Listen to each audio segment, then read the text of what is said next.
Hello guys, welcome to my channel Deepa education जे। आज की इस वीडियो में मैं आपको सीटेट 2022-23 में सामाजिक अध्ययन के कुछ महत्वपूर्ण प्रश्नों को लेकर उपस्थित हूँ। ये सीटेट के लिए एसएसटी के लिए 100% की क्लास होगी। तो आई होप आपके लिए वीडियो बहुत ज़्यादा यूजफुल होगी। तो जो भी व्यूअर्स इस चैनल पर नए हैं, प्लीज़ मेरे चैनल को लाइक कीजिए, सब्सक्राइब कीजिए, शेयर कीजिए। आज हम बात करते हैं भारत की प्रमुख झीलों के संबंध में।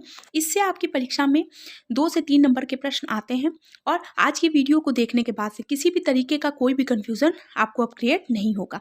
तो सबसे पहले हम बात करते हैं भारत में सबसे अधिक खारे पानी की झील की। तो भारत में सबसे अधिक खारे पानी की झील जो है वो है सांबर झील, जो किस राज्य में है? राजस्थान राज्य में। ध्यान रखिएगा, यहाँ चिल्का झील नहीं होगा आंसर, बच्चे कंफ्यूज होते हैं। लेकिन भारत में सबसे अधिक खारे पानी की झील की बात करें तो सांबर झील है, जो किस राज्य में? राजस्थान में। कभी कभी राज्य और झील का मिलान भी दे देता है, तो ध्यान रखिएगा, ये इंपॉर्टेंट हो जाता है। भारत में सबसे अधिक मीठे पानी की झील की बात करें तो भारत में मीठे पानी की झील जो है वो है वूलर झील। ध्यान रखिएगा, जो किस राज्य में पड़ती है? तो अब ये केंद्र शासित प्रदेश हो रखा है जम्मू और कश्मीर, उस राज्य की बात हो रही है। तो भारत में जम्मू कश्मीर इसका आंसर हो जाएगा। आगे बात करते हैं, भारत में सबसे बड़ी कृत्रिम झील गोविंद वल्लभ पंत सागर है। भारत में अगर सबसे बड़ी कृत्रिम झील की बात करें तो गोविंद वल्लभ पंत सागर झील है, जो भारत की सबसे बड़ी कृत्रिम झील मानी जाती है। आगे है, आज हम आपको फिर से इस कुछ झील के बारे में बताएंगे और ये किस राज्य में पड़ती है, इससे भी आपकी परीक्षा में प्रश्न आते हैं, तो देखते चलिएगा। डल झील पहले ही है, डल झील कहाँ है? जम्मू कश्मीर। वूलर झील, बैरीनाग झील, मानस बल झील, शेषनाग झील और अनंतनाग झील, ये जम्मू कश्मीर में है। ये सारी झील किस में है? जम्मू कश्मीर में है। डल झील, वूलर झील, बैरीनाग झील, मानस बल झील, शेषनाग झील और अनंतनाग झील। देखिए, अनंतनाग भी बहुत इंपॉर्टेंट हो जाता है, तो ये जम्मू कश्मीर की झील हो गई। आगे हम बात करते हैं नागिन झील, और नागिन झील भी जम्मू कश्मीर में है। आगे है उत्तराखंड की झील भी देख लेते हैं। सात ताल झील, नैनीताल झील, राकस ताल झील, माला ताल झील, देवताल, नौकुचिया ताल, ये सब आपकी उत्तराखंड राज्य में है। फिर खुरपा ताल झील, ये भी आपकी उत्तराखंड राज्य में पड़ती है। देखिए, उत्तराखंड की कुछ झीलों के बारे में हम फिर से देख लेते हैं, ध्यान से देखिए। तो नैनीताल झील, राकस ताल झील, माला ताल झील, देवताल झील, नौकुचिया ताल झील, खुरपा ताल, ये सभी उत्तराखंड में हैं।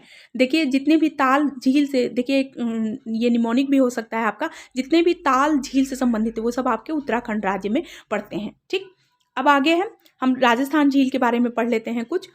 तो सांबर झील, जो मैंने आपको पहले ही बता दिया कि भारत की सबसे बड़ी खारे पानी की झील है। सांबर झील, राजसमंद झील, पिछौला झील, लूकरनर झील, जयसमंद झील और फतेह सागर और डिडवाना झील, ये सब आपकी राजस्थान राज्य में है। बहुत इंपॉर्टेंट है, राजसमंद झील, पिछौला झील, लूनरकरण सर झील, जयसमंद झील, फतेह सागर झील, डिडवाना झील, ये सब आपके राजस्थान राज्य में पड़ती है।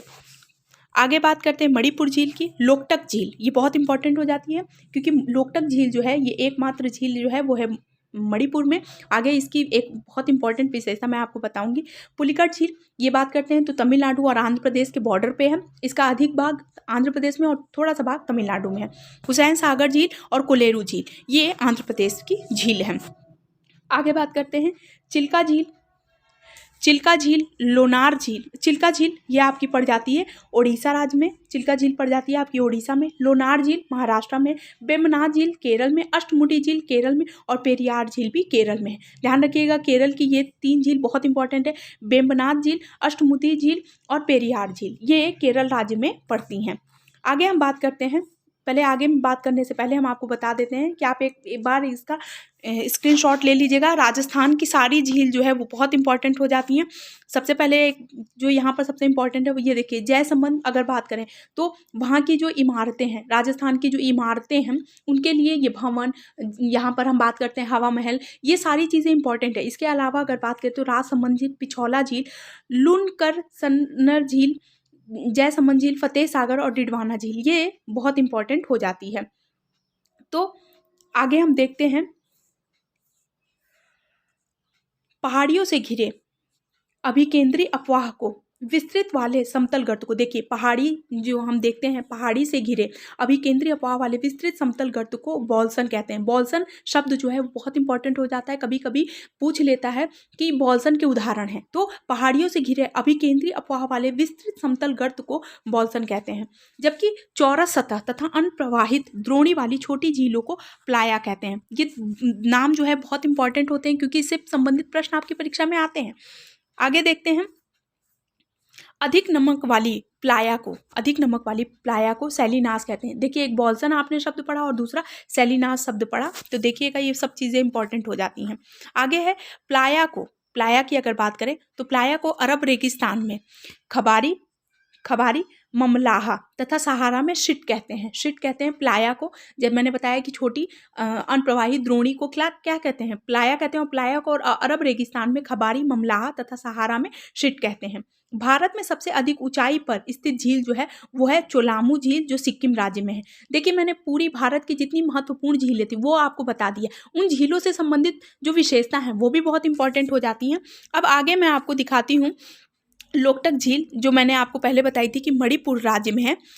तो मणिपुर राज्य में जो है एकमात्र झील की अगर हम बात करें तो वो है लोकटक झील, और लोकटक झील में भारत का तैरता हुआ राष्ट्रीय पार्क है, नेशनल पार्क है केबुल लामजाओ। ये इंपॉर्टेंट हो जाता है, मैंने बताया कि मणिपुर में एक है लोकटक झील का नाम इंपॉर्टेंट हो जाता है क्योंकि यहाँ पर भारत का एकमात्र तैरता हुआ नेशनल पार्क है केबुल लामजाओ, तो ये नाम भी इंपॉर्टेंट हो गया, लोकटक झील भी इंपॉर्टेंट हो गई। तो लोकटक झील कहाँ है, मणिपुर में। राजस्थान की झील को आप बार बार याद करते चलिएगा क्योंकि राजस्थान की जितनी भी झीलें मैंने बताई, जिसमें स्पेशली पिछौला झील, राजसमंद झील, डिडवाना झील, लुकनसर झील, ये सारी झीलें बहुत इंपॉर्टेंट हो जाती हैं। हुसैन सागर झील जो है वो हैदराबाद और सिकंदराबाद के मध्य स्थित। अक्सर ऐसे क्वेश्चन पूछ सकता है कि हुसैन सागर झील किस राज्य के बीच में, तो आप बताएंगे कि ये हैदराबाद और सिकंदराबाद के बीच में स्थित है, और ये हुसैन सागर झील बहुत इंपॉर्टेंट है, दक्षिण भारत की झील है, बहुत इंपॉर्टेंट हो जाती है। और हैदराबाद आपको पता है कि कर्नाटक और सिकंदराबाद, ये दो जो हैं ये जिले बहुत इंपॉर्टेंट हो जाते हैं क्योंकि इससे संबंधित प्रश्न आपकी परीक्षा में आते हैं। अब आगे हम आपको बता देते हैं मैप के माध्यम से, जो मैंने आपको पहले बताया था। देखिए यहाँ पर मैंने एक मैप में सिर्फ और सिर्फ दक्षिण वाला एरिया बताया है। अब यहाँ पर देखिए सबसे पहले आप जानते हैं कि भारत के दाहिने साइड पे अगर इस साइड की बात करें तो यहाँ पर बंगाल की खाड़ी, और इस साइड की बात करें तो यहाँ अरब सागर है। अब देखिए पहले मैंने आपको बताया कि जो पुलिकट झील है ये आंध्र प्रदेश और तमिलनाडु के बॉर्डर पे है, यानी इस जगह पर है। इसके नीचे जो है वो है एक बैरियर टापू, ध्यान रखिएगा बैरियर टापू है जो बंगाल की खाड़ी से इसे क्या करता है, अलग करता है। पुलिकट झील को बंगाल की खाड़ी से बैरियर टापू अलग करता है, ध्यान रखिएगा, इंपॉर्टेंट हो जाता है। और दूसरा अगर हम बात करें, ये पूर्व की बात हो गई। पश्चिम में वेम्बनाड झील, जो मैंने आपको पहले बताया था कि केरल राज्य में है। यहाँ पर जस्ट ऊपर देखेंगे तो एक वेलिंगटन द्वीप है जहाँ पर NH-47A है, जहाँ पर, और ये भारत का सबसे छोटा राष्ट्रीय राजमार्ग है। देखिएगा आपसे क्वेश्चन पूछ सकता है कि वेलिंगटन द्वीप पर कौन सा राष्ट्रीय राजमार्ग है, तो भारत का सबसे छोटा राष्ट्रीय राजमार्ग की अगर बात करें तो ये जो है NH-47A है, जो वेलिंगटन द्वीप पर है और भारत के पश्चिमी तट पर, ध्यान रखिएगा ये पूर्वी तट की बात हो गई, ये पश्चिमी तट की बात हो गई।